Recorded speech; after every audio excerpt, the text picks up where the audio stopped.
So let's start with introductions. My name is Joshua Amada. I was formerly the Vice President of Finance, which is why I am here giving this presentation. I moved to Vice President of Regional Affairs, and this is... Hi, my name is Adam Capps. I'm now Vice President of Finance. Yes. So, this is a presentation on the 2 SRF. I'm just going to ask you guys a few questions. Who knows what the 2 SRF is? Well, let's go back. Someone who, in the very far back. The $2 silly required fee. Silly required fee, okay. So I guess that leads to my second question. What do you guys think of it? Any general opinions for the 2 SRF? Isn't the second dollar supposed to go to Pillows to see? Sounds, maybe we can afford 2 GAs a year. William? I think it's not a big price to pay, but a lot of students who really don't understand what it's going to be for and what SSCCC does for them aren't going to like it, so it's going to be really controversial. Yeah. But it's not a bad idea. Yes. The SCCC's predecessor had a sort of play to pay kind of scenario. How is this different? This is different in a lot of ways, and hopefully throughout the presentation we'll kind of address how this is different after the presentation. If there's kind of any confusion, certainly ask that question again, and we'll address it afterwards, after the presentation. So I'm going to ask, are there any questions going into the presentation? Any questions that you guys have? I assume you know how many colleges have it now. Yes, Let us know. we'll get there as well. Yes, Where did we get the authority to ask this of the colleges? we will also get there. Yeah, so there's actually a bill that was passed. Yes. Question. For the SSCCC, is there like a website, something where it posts this like financial statement, like what's money that's how money is being spent, or where it's coming from? Okay, so yeah, I can actually answer that question right now. Okay. So right now is the last term was the first term that we actually collected the 2 SRF. So this is a very, very new process. Last term, the budget policy was passed. We'll go into budget policy as well. So kind of what has been done in the past is facilitating all these kinds of transactions, facilitating the whole structural, building all the structure around everything. So there definitely needs to be work on making budgets transparent. And this term, actually, the 2018-19 term, is going to be the first term that we actually have an official budget. So that, to answer your question, is it going to be published and posted in public? Yes, absolutely. And we'll go into the process of how the budget is created. So as of now, the budget is not formalized, and there's like a whole step to that process. And I would hope that one of you would ask, well, what are those steps? The answer to that question is on the website. There's the budget policy is posted on the website. So if you have any questions about how the financial structure of the SSCCC works, just Google SSCCC, first website, it's under finances. There's an MOU between the Chancellor's Office and the SSCCC. There's a service agreement between the SSCCC and the Foundation. There's a budget policy. And if there's anything else that you feel like, are there any other documents that you feel should be on there, you can definitely reach out to VPF CAPS or VPRA, myself, and we'll definitely get those on the website. Yeah. So let's start. Brief history of the 2 SRF. So this is where we get the authority to ask for this. So a while ago, there was a bill was introduced into legislation that allowed colleges to collect a $1 student representation fee. And recently, a new bill was passed that allowed us to collect the second dollar. So that first dollar goes towards regional advocacy. The second dollar goes towards statewide advocacy. And I can go a little bit into the history of this. And actually, previous treasurer summed it up a lot better than I could. So, I have it on my phone. I was hoping I could do this in the podium, so I could do that.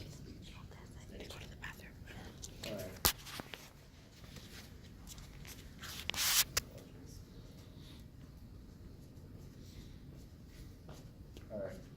So the student representation fee which part of the California Education Code that was amended by Assembly Bill 1725 and signed by Governor George in 1988, is a voluntary fee collected by the college to be distributed to the associate students to be used towards advocating the positions and viewpoints of the students through city, county, district, state, and federal governments, and any other public agents. The student representation fee was originally initiated to support a system-wide student organization for the California community colleges, similar to other system-wide student associations, like the University of California Student Association, the UCSA, and the California State Student Association, CSSA.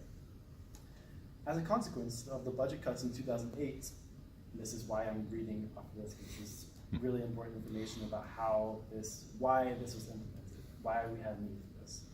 As the consequence of the budget cuts in 2008, the California Community College System lost nearly 500,000 students and almost 25% of course offerings. While the California Community College System received budget cuts of up to 7%, the Student Senate of California Community Colleges, the SSCC, at the outrageous amount of 70% for its annual operations, lost 70% for its annual operations, which typically are around 100,000 to 150,000. This inspired students to advocate at the state capitol for more funding.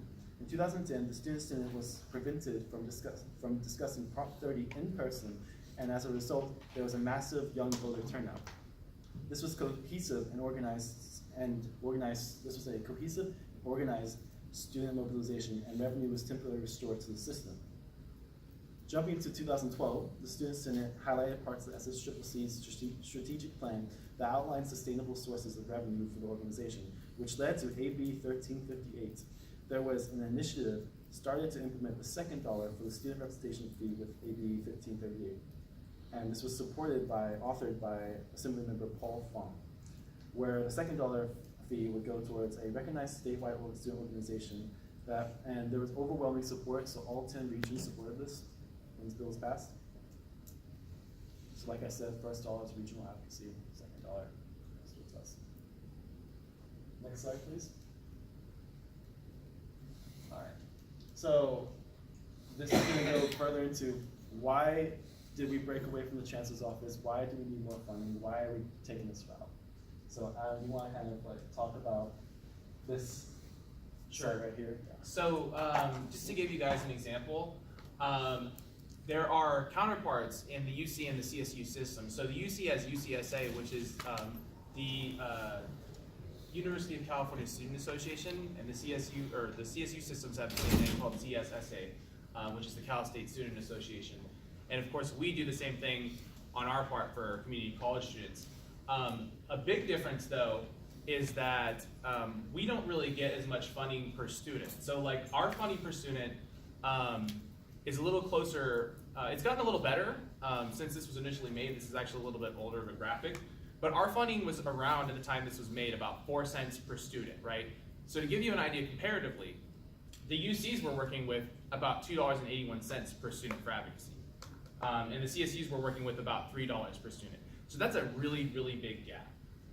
And so the other big difference is that we kind of have a dependency, and I think we're kind of working on changing that, but we have historically had a dependency on funding from other sources. And so I think the 2SRF is a really big opportunity for us to kind of change where that funding comes from. And instead of taking that funding from outside sources, which is kind of unsustainable, we have the opportunity to be able to fund ourselves essentially, because we're working with the students at colleges who work with us to do the advocacy. So we're getting the money from them, so then we don't have to go to outside sources, and it makes it a lot easier. So what are the perks and why we want it now? So there's a lot of misconceptions on what the dollar for the regional level is used for. It's not just, that doesn't just go towards the local advocacy. That doesn't just go towards that specific student body and they just use it for whatever. That's actually only supposed to be used for regional advocacy. That goes into 6 sort of categories.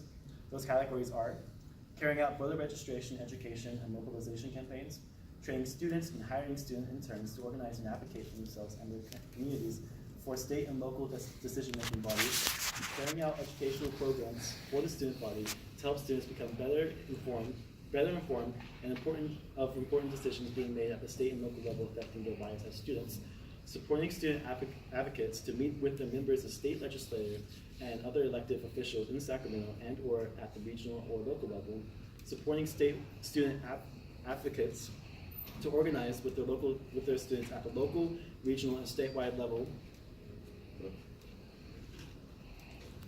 Local, regional, and statewide level at conferences, training sessions, and advocacy gatherings. So this is your regional meetings, this is called regional meetings. Increasing the capacity of the student body to organize and mobilize and develop leadership to be more effective advocates for themselves and their communities before the state and local decision-making bodies. So the first dollar is super important in maintaining those regional activities. The second, and there's been like some kind of discrepancy over it before, so I hope that kind of clears it up. And if any of you want to go back to your ASO and present this information to them, you can always message me, I'll give you all this information. So statewide, what can we use the funding for statewide? Where to begin? There's a lot of things that we need funding for it, and I'm gonna kind of go off the note. I'm gonna take a Quick little detour. from my notes here. So, how many of you got the letter that I drafted regarding the donations for the SSCCC? Okay. So, as those of you that read the letter know, the SSCCC took a hit about $30,000 last GA. And one of the reasons why GA was canceled in the spring was because that's not necessarily sustainable. So moving forward, we kind of looked at all routes to provide funding and make sure our organization doesn't fall through.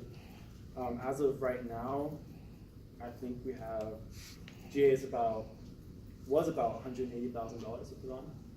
So in order to meet that requirement, we had to do a few things. We had to get more people registered to meet that large Gap. price. Yeah. Then we had to search for sponsors, which VPF Caps and myself have been doing, and we had to reach out to ASOs for support as well. So we received some more support from College of the Redwoods. Thank you very much for that. So, but we're kind of coming up short on registration, on advertising to colleges, because again, when we canceled GA, that was a pretty big hit. We're coming up short on sponsors too. Finding sponsors is a lot harder than it seems, and we're coming up short on donations or donations from colleges, I would say, and that's partly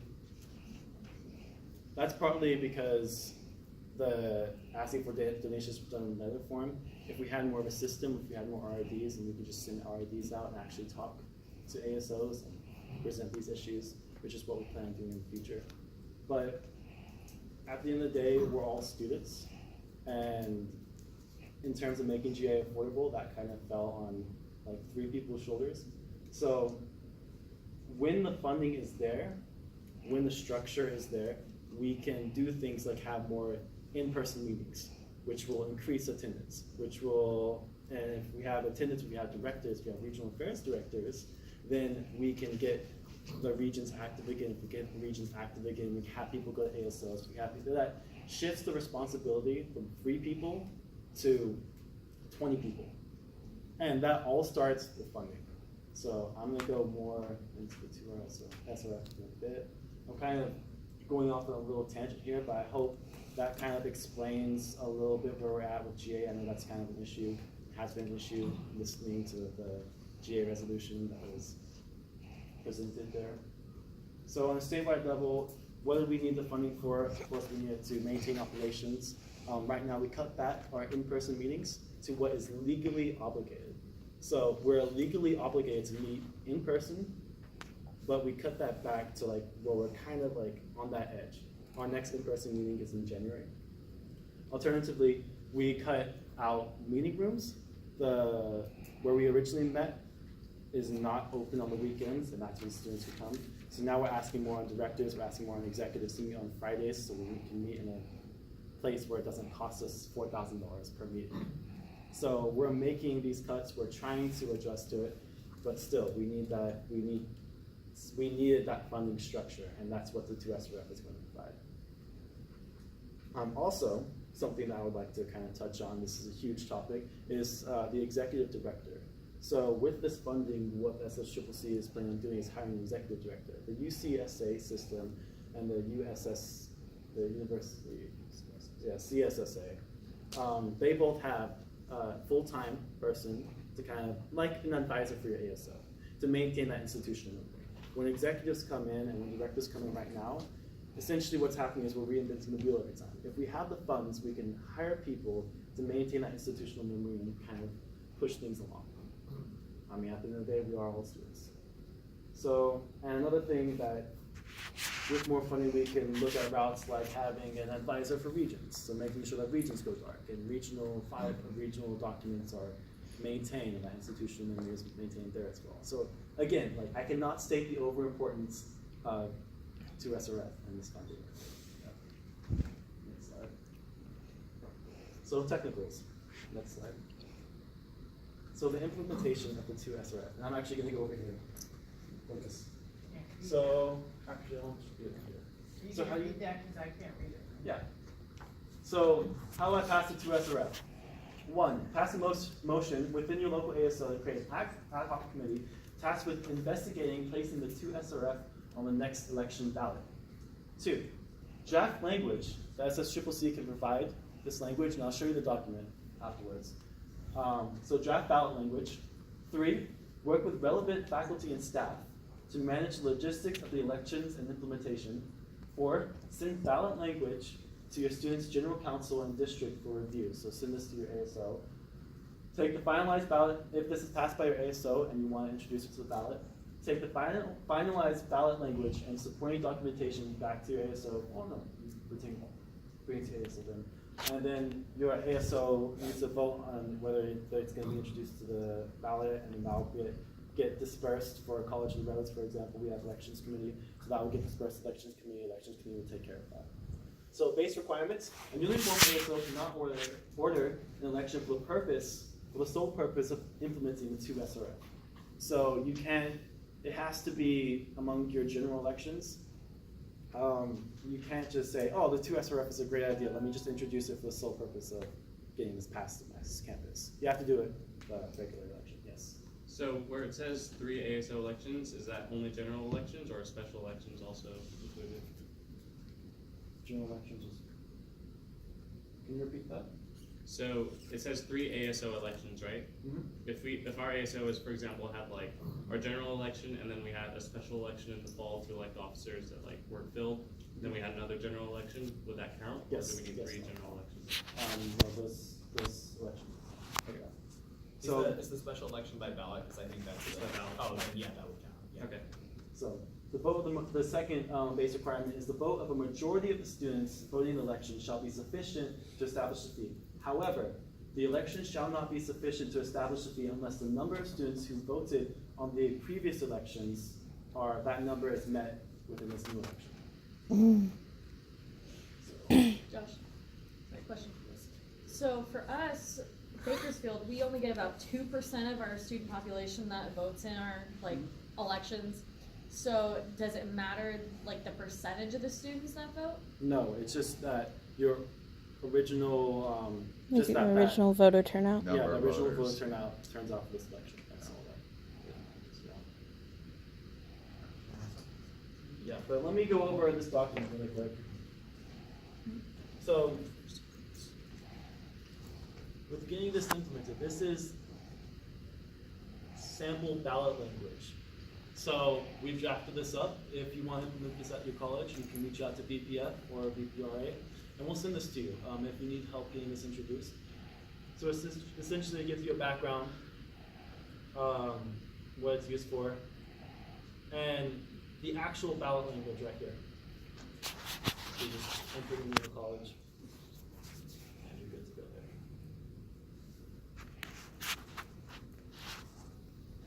So now the actual process flow. How are these funds collected? Yes? Yeah, is there a way you could vote this document in the drive? In the drive, the Google Drive? Yeah. Yeah. I mean, not. Yeah. I'm just gonna make a note of that.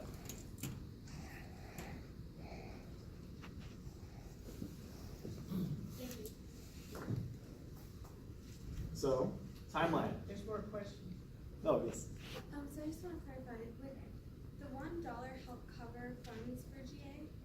Yeah, so the $1, essentially how this works, like the more funding you have, the more we can do. And the $1 that goes towards the state will certainly help with GA. We can afford to take losses, so we may not have registration as high. Say if there's 2.3 million community college students, and that means that we're receiving $2.3 million. If we have money left over in our budget, we can even set the price, the registration price lower, and then anticipate a loss of $50,000 and count that in our budget because we know that we have funds there. Okay, that was my question because our registration fees are relatively high, and I thought that would cover the cost of the conference. Yeah. So Sorry. Please. well, so the registration fee for us, the students are paying for us to come here. They already are technically paying for us to come. Yeah, so we're still coming up short on this GA as well, so we're still losing money for this GA. So the plan was with the donations was we set the registration price. It was anticipated that this GA would cost around $180,000 as well.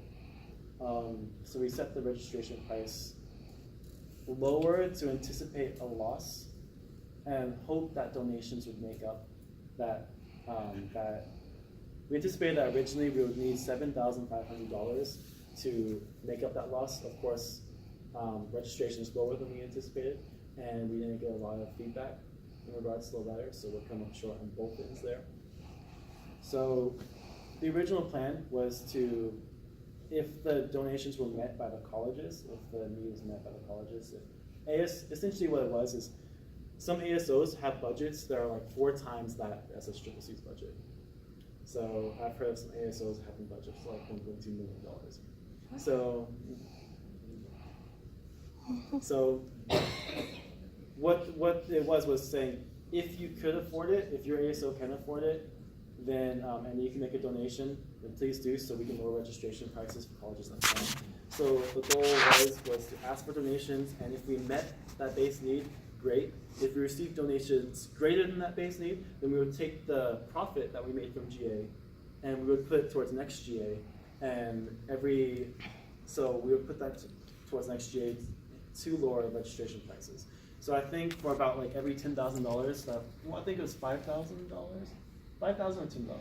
It's a big difference, but for a certain amount, we could be able to lower prices by $10 per student. So that was the plan. However, again, we didn't necessarily receive the feedback that we wanted there, and that's mainly due to the fact that we didn't go specifically to these meetings. We sent out a letter, and it's very informal.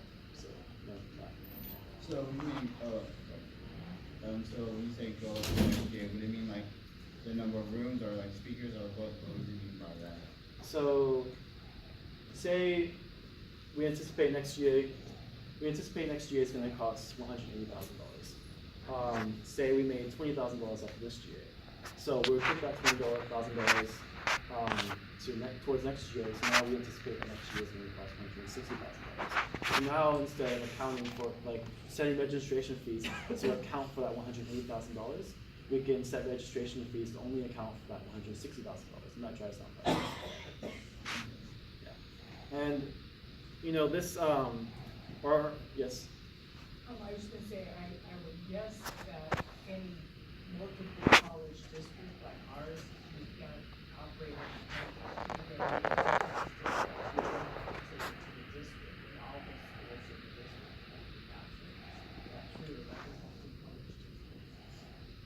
In regards to implementing the 2SRF, it's by campus.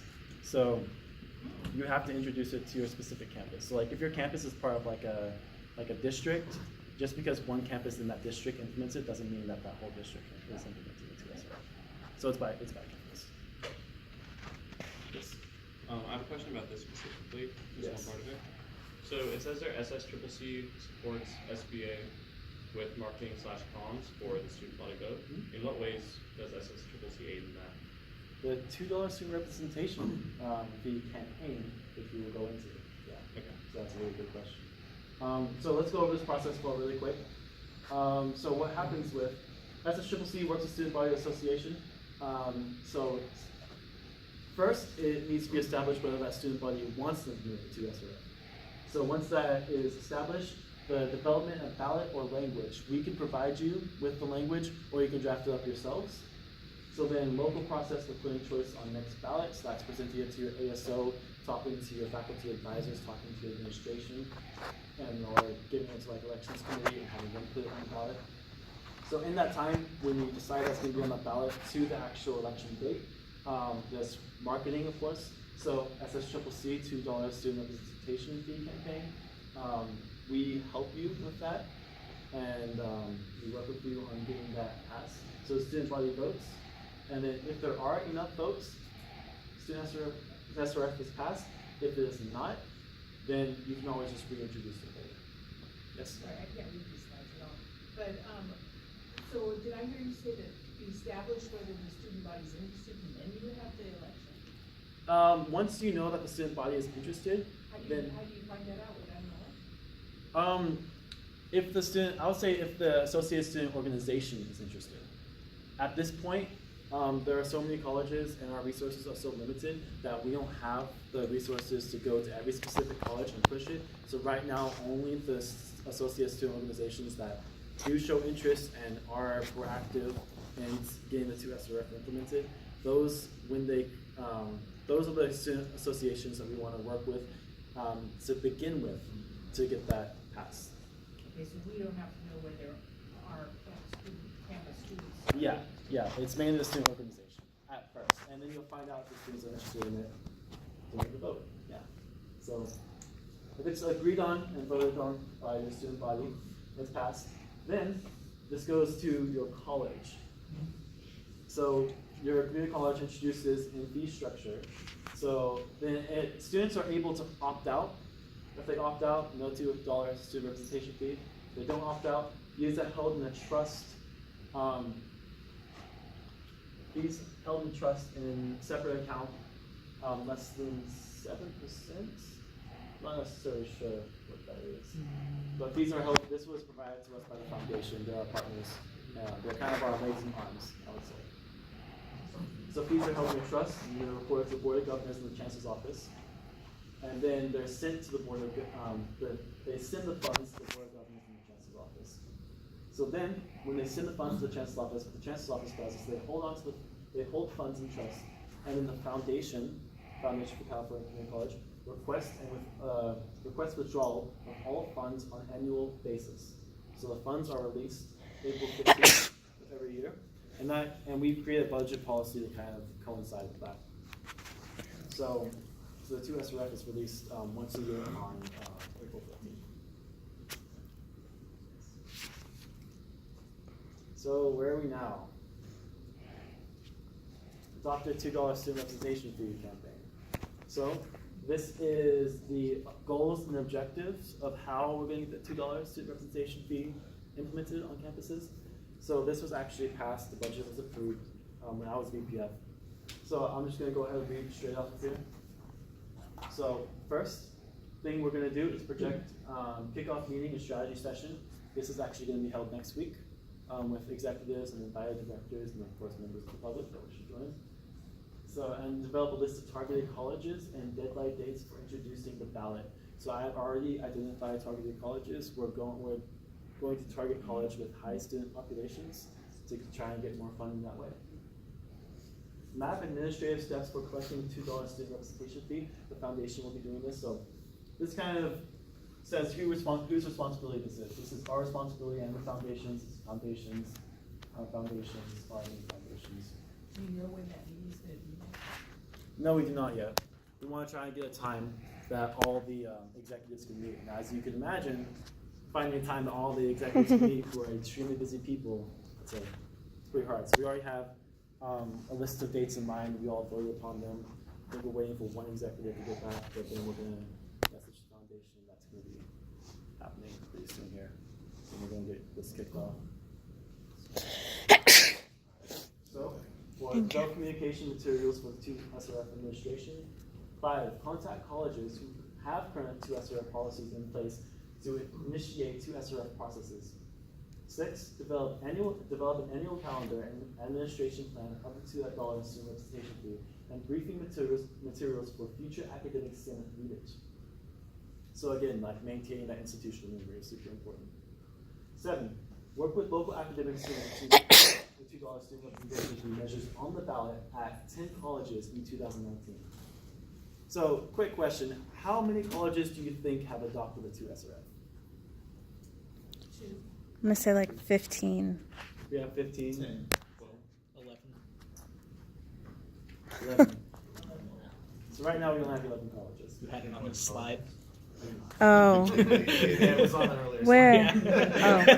Oh. Good memory. The quiz, let's see his pain.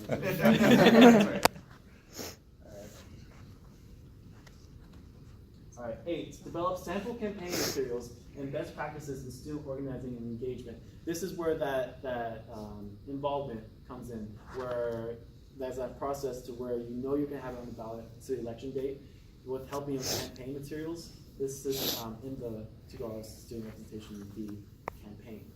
So we have that for. So, exact materials will be identified through the consultation with the SSCCC leadership and may include posters, postcards, button lines, social media posts, preferred hashtags, impact video, and student organizer training. 9, monitor success, recap lessons learned, and identify next steps. So this is going to be an ongoing campaign. Ideally, every semester we don't have the 2 SRF. It's a semester where that money is essentially, we're wasting time, I would say. Is the longer we don't have this implemented on campus, the more opportunity cost. It's a high opportunity cost, I would say. We want to be able to send people to Capitol. We want to do all these things now.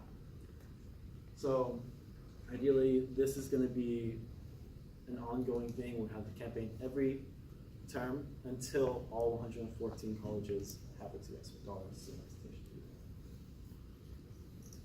And lastly, how does SSCCC manage student money? Adam's going to go over this a lot. Well, not in great detail tomorrow because it is just, I think we have like 5-10 minutes on it. Yeah.